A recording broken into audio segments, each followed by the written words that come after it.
E os Estados Unidos pressionaram a Rússia na ONU e o ministro e o presidente Putin deixaram a reunião antes do fim. O ex-presidente da Rússia reforçou a fala de Putin ao dizer que o país pode usar armas nucleares na Ucrânia. Dmitry Medvedev disse ainda que referendos de separatistas no território ucraniano vão ocorrer e que não há como voltar atrás. Sobre a ameaça nuclear e toda essa tensão, a gente conversa agora com o especialista internacional Manuel Furriela. Olá, Manuel, ele fala com a gente por telefone. Seja muito bem-vindo ao RF News.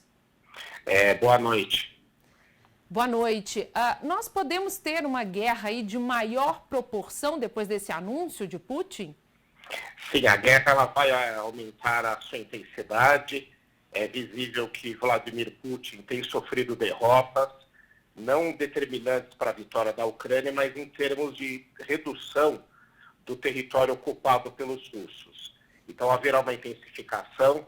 Essa convocação de 300 mil soldados, ela é factível com o porte da guerra que se tornou esse conflito da Ucrânia, e a utilização de armas nucleares, por enquanto, é apenas uma ameaça, né? Até porque as armas convencionais não se aplicam a esse conflito, aquelas armas de grande destruição, mas as de destruição específica, que são chamadas táticas e pouco mencionadas, talvez sejam utilizadas caso Putin perca totalmente o controle do conflito. Então é esta atenção que o mundo tem que ter em relação à guerra da Ucrânia neste momento. O tamanho do arsenal nuclear da Rússia é comparável aí ao dos Estados Unidos ou maior? É ainda maior em número de ogivas. Então, só para a gente dar uma noção aí para os seus telespectadores, tanto os Estados Unidos quanto a Rússia tem cerca de 5 mil ogivas nucleares. A Rússia um pouco mais que os Estados Unidos. E a quantidade ela é próxima porque a Rússia e os Estados Unidos, ainda no período da União Soviética, assinaram acordos para controlar a guerra. O aumento descontrolado de armamentos. Então eles têm equivalentes, a Rússia uma quantidade um pouco maior. E isso é tão grande, para os telespectadores também entenderem, que a gente pode imaginar aquelas bombas nucleares que temos na imagem até hoje, lançadas em Hiroshima e Nagasaki, no Japão.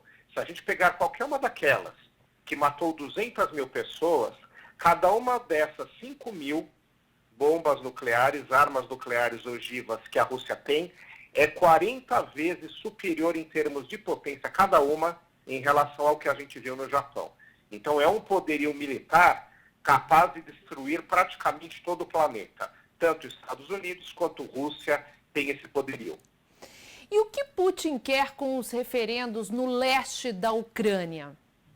Ele quer começar a justificar a ocupação e o plano, a segunda etapa do plano dele, do plano atual é, primeiro, ocupar os territórios, depois, transformar as áreas ocupadas em áreas autônomas para desmembrá-las do território ucraniano. Para quê? Para justificar com um referendo, com uma vontade da população local, a independência dessas áreas em relação à Ucrânia e transformar essas regiões ou em territórios russos, ou seja, extensão do seu território, ou em áreas sob influência russa e já não mais fazendo parte da Ucrânia.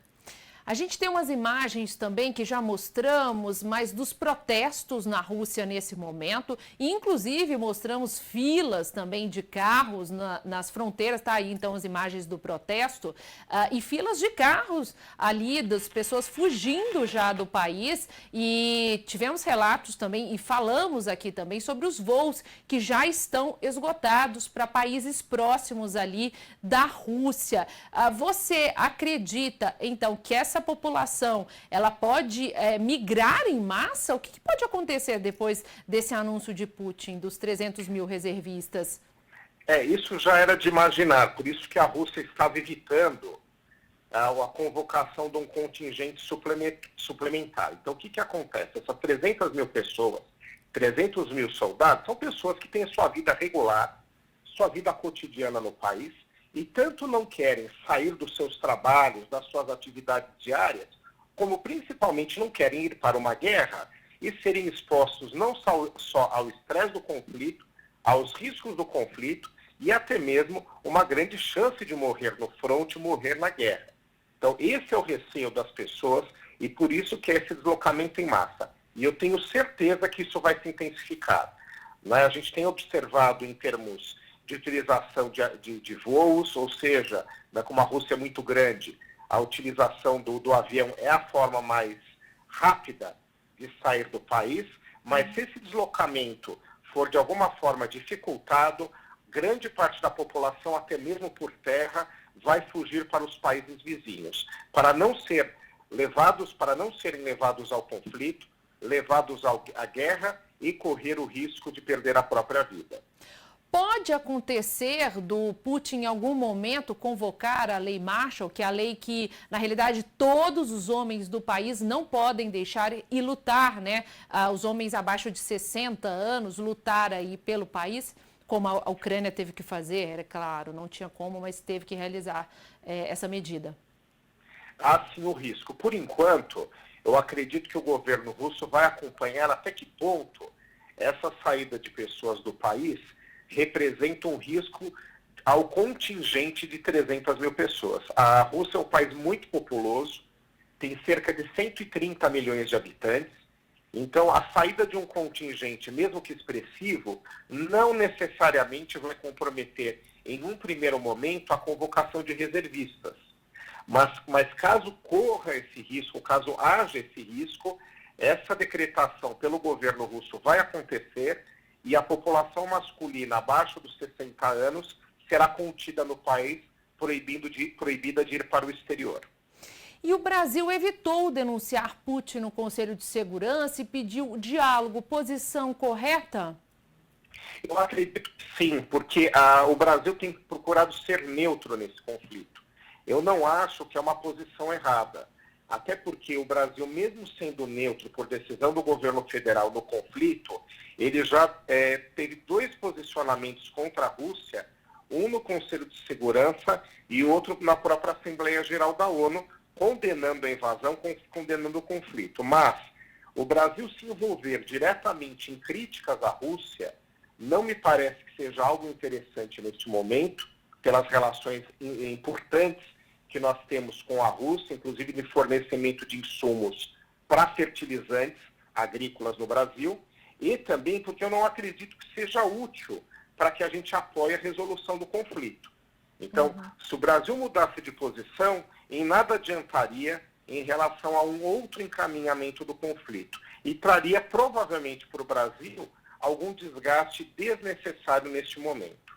A ameaça nuclear de Putin, você já falou um pouco no começo, mas você acredita que é uma bravata ou existe mesmo uma real possibilidade? Eu acredito por 2 motivos. Primeiro, existe a arma nuclear tática, que ela tem um poder menor de destruição e ela é mais pontual. E a Rússia tem esse tipo de armamento. O segundo motivo, que eu acredito nisso, é porque a Rússia pode entrar em algum nível de desespero, o governo, caso ele perca o controle total do conflito, e aí é o risco internacional. Tanto é que várias autoridades europeias já levantaram esse risco até mesmo antes do início do conflito.